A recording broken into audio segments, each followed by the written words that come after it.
کیا، لیکن جو کچھ پڑھا ہے اسے آپ قبول کیجئے گا۔ اور باقی میرے بڑے بھائی صاحبزادہ سید منظر عباس شاہ صاحب نے جتنی خوبصورت آپ کے سامنے باتیں کی، آواز و نصیحت، یقین مانیں اس طرح بھی میرے سے نہیں ہوگا۔ اور جب آپ اشعار پڑھ رہے تھے اور مجھے اور آپ کو جھنجھوڑ رہے تھے تو یقین مانیں میں سوچ رہا تھا سارے چھکے تو انہوں نے لگا دیے ہیں، اب پیچھے میں نے کیا کرنا ہے۔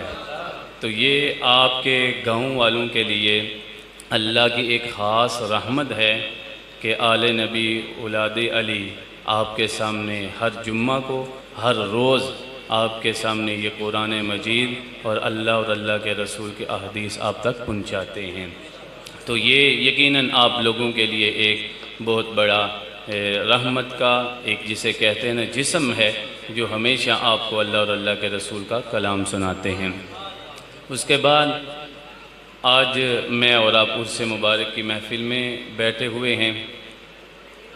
میرے عزیز دوستو بھائیو، آج میں اور آپ پیر سید چند شاہ جی سرکار کے عرس پہ حاضر ہیں۔ بات یہ ہے جو سید ہیں وہ ہوں یا غیر سید ہو، آج ہم رب کی بارگاہ میں رب کے اس محبوب بندے کا صدقہ دے کے اپنی خالی جھولیوں کو بھرنے کے لیے حاضر ہیں۔ میرے بھائیو، یہ نسبت کوئی عام نسبت نہیں ہوتی۔ جو خون علی ہوتے ہیں نا، وہ نسبت کوئی عام نسبت نہیں ہوتی، وہ بہت بلند نسبت ہوتی ہے۔ رب ارشاد فرماتا ہے قل ان کان للرحمن، کہا اے حبیب آپ ارشاد فرما دیں اگر میرے رب کا کوئی بیٹا ہوتا نا، کوئی اولاد ہوتی۔ کیا کہا میں نے؟ رب کا کوئی بیٹا ہوتا۔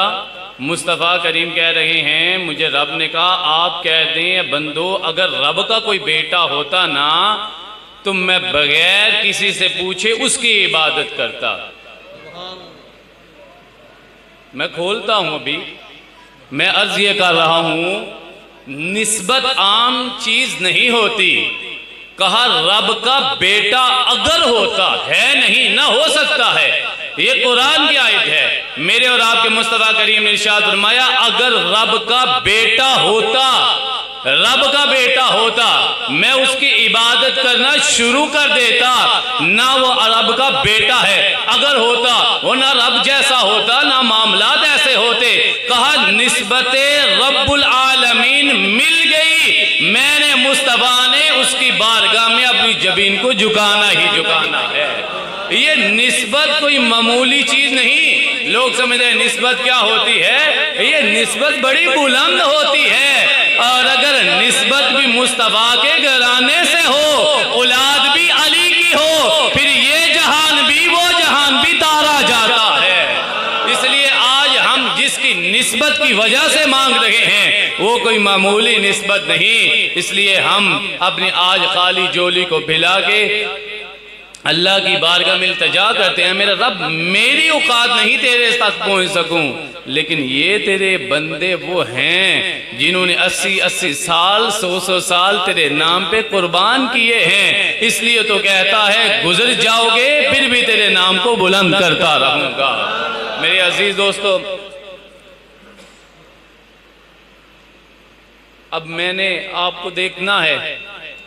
ویسے مجھے اینک لگی ہوئی ہے، میری رستے میں ٹوٹ گئی، اب مجھے اس طرح دکھائی بھی نہیں دے رہا، لیکن میں نے آپ کی طرف دیکھنا ہے۔ جب تک آپ سنتے رہیں گے تب تک میں آپ کی بارگاہ میں قرآن پہنچاتا رہوں گا۔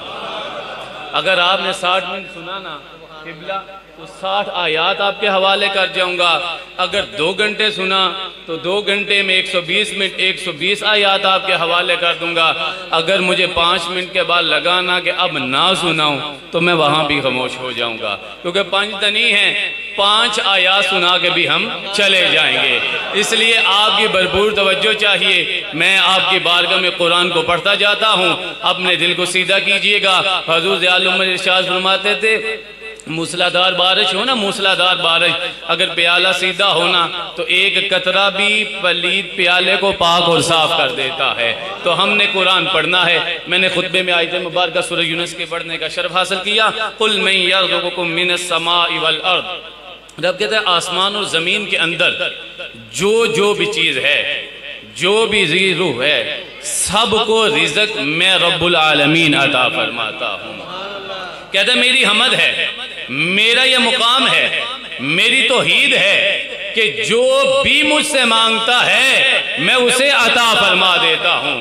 کہا کبھی آنا سورہ صافات میں پڑھ کے دیکھنا، جناب یونس مچھلی کے پیٹ میں جاتے ہیں۔ اب دیکھنے والے عقل والے تو یہ کہہ رہے ہیں اب یونس زندہ نہیں نکلے گا۔ کہا یونس علیہ السلام کے بارے میں یہ سوچنے والے کہ مچھلی میں پیٹ میں جانے کے بعد اب زندہ نہیں آ سکتا، کہا وہ میری نسبت میں تھا، میں نے اسے صرف زندہ نہیں رکھا بلکہ 40 دن رزق عطا کر کے یہ بتایا میں تو وہ رب العالمین ہوں جو مچھلی کے پیٹ کے اندر یونس کو رزق بھی عطا فرما سکتا ہوں۔ کہا میری توحید یہ ہے، میری حمد یہ ہے، یوں آ تو صحیح پھر دیکھ میں رب رحمان تجھے کیسے عطا فرماتا ہوں۔ کہا نانا سمجھ آئے تو سورہ یوسف تو پڑھ کے دیکھنا، ایسے کنویں میں یوسف کو پھینکا گیا، بھائی چلے جاتے ہیں۔ کہا اب یوسف کو کون بچائے گا؟ کہا میں وہ رحمان ہوں، میری نسبت میں یوسف آ جاتا ہے، میں اسے کنویں سے اٹھا کے دونوں جہان کی سلطنت عطا فرما دیتا ہوں۔ کہا مانگنا تیرا کام ہے، تجھے عطا کرنا رب رحمان کا کام ہے۔ کہا کبھی یہ بارے کی پہلی آیت کو پڑھ کے دیکھنا، وَمَا مِن دَابَّةٍ فِي الْأَرْضِ إِلَّا عَلَى اللَّهِ۔ کہا زمین میں جو چیز ہے ہر چیز کو تیرا رب عطا کرتا ہے۔ کہا بندے آج نہ رات دیکھتا ہے، نہ دن دیکھتا ہے، نہ حلال دیکھتا ہے، نہ حرام دیکھتا ہے، تو کچھ بھی نہیں دیکھتا، بس رزق چاہیے، رزق چاہیے۔ کہا میری توحید کے ساتھ اپنے کلام کو شروع کیا کرو۔ کیوں میرے رب؟ کہا میں وہ ہوں، هو اعلم بكم اذ انشأكم من الارض واذ انتم اجنة في بطون امهاتكم۔ جب تو اپنے ماں کے پیٹ میں تھا نہ تجھے ماں جانتی ہے نہ تیرا باپ جانتا ہے۔ کہا تیری سانسوں کا بھی شاہد تھا، تجھے ماں کے پیٹ میں 9 ماہ رزق پہنچانے والا بھی رب العالمین کی ذات ہے۔ کہا آج نہ حلال دیکھتا ہے نہ حرام دیکھتا ہے، بس آمن دو سرکار، آمن دو، کوئی ضرورت نہیں حلال ہے کہ حرام ہے۔ کہا نہ اتنا بیتاب ہوا کر، جب تیرا باپ بھی تجھے جانتا نہیں تھا نا، اس وقت بھی تجھے رزق دے کے بتایا تھا میں تو رب رحمان ہوں، تو مانگ تیرا رب تجھے عطا فرماتا رہے گا۔ تو اس لیے ہم رب کی بارگاہ میں رب کی بارگاہ میں توحید کو بیان کر کے آگے چلتے ہیں۔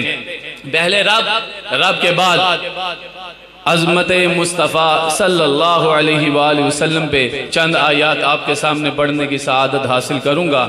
میرے بھائیوں، ہم ہر روز ہر دن میں ایسے کہوں کہ دن میں 5-10 دفعہ ایک آیت سنتے ہیں، اس کو تھوڑا سا میں تشریح کے ساتھ آپ کے سامنے رکھنے کی کوشش کروں گا۔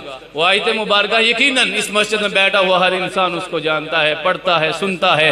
ان اللہ و ملائکتہ یصلون علی النبی، یہ آیت مبارکہ سب کو آتی ہے؟ جی بتائیے گا، میرے ساتھ آپ نے چلنا ہے، جب آپ بیدار ہوئے میں نے اٹھ جانا ہے، آپ میرے ساتھ چلیں۔ کیا آپ کو یہ آیت آتی ہے؟ میں سننے نہیں لگا کسی سے، آتی ہے یقیناً، میرا حسن ظن ہے سب کو آتی ہے۔ اب دیکھیں میں تھوڑا سا اس آیت کو کھول کے پڑھنا چاہتا ہوں تاکہ مجھے اور آپ کو پتا چلے کہ عظمت مصطفیٰ رب کی بارگاہ میں آخر ہے کیا چیز ہے۔ فرمایا ان اللہ، میں رب و ملائکتہ، اور میرے ملائکہ، یصلون علی النبی، اس نبی پر درود پڑھتے رہتے ہیں۔ و ملائکتہ، ملائکہ، اگر رب یہ نہ کہتا ہوں ضمیر نہ قبلہ لگاتا تو ملائکہ پھر بھی رب کے ہیں۔ یہ زمین و آسمان کے درمیان جو چیز ہے سب رب کی ہے. رب کہتا ہے رب السماوات والارض وما بینہما الرحمن لا یملکون منہ خطابا یوم یقوم الروح والملائکۃ صفا. اللہ کہا زمین و آسمان کے اندر جو چیز ہوگی روز محشر میرے سامنے کھڑی ہوگی, کلام کرنے کی قوت نہیں ہوگی, حتیٰ کہ روح الامین بھی کھڑے ہو جائیں گے, کلام نہیں کر پائیں گے.